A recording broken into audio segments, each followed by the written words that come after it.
তেঁতুল দিয়ে, শুকনা মরিচ দিয়ে, সরিষার তেল দিয়ে, লবণ দিয়ে পেঁপে মাখাইছি। খেতে যে এত স্বাদ হয়েছে যা বলার মতো না। পাকায় একটু হালকা পাকা পাকা পেঁপে ছিল।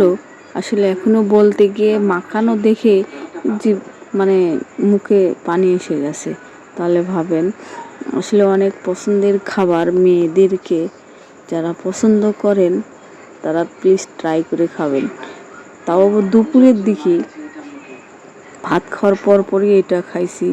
মানে খাইতে গিয়ে দেখলাম এত স্বাদ হয়েছে, খুব স্বাদ হয়েছে। এখনো যে আমি ভয়েস দিতাছি, এখনো কিন্তু আমার হাত জ্বলতাছে। এত মরিচ বেশি করে দিয়ে মানে মাখাইছিলাম। আমি খাচ্ছিলাম, আমার মা খাচ্ছিল, ওখানে আমার এক ভাই বউ আছিল। পরে একা একা এতগুলো তো সবাই মিলে খাওয়া সম্ভব না। আমার মা আবার পান খাই দেখে বলতেছে যে আমার দাঁত চুকা হয়ে যাবে, আমি বেশি খাইতে পারবো না। এত স্বাদ হয়েছে।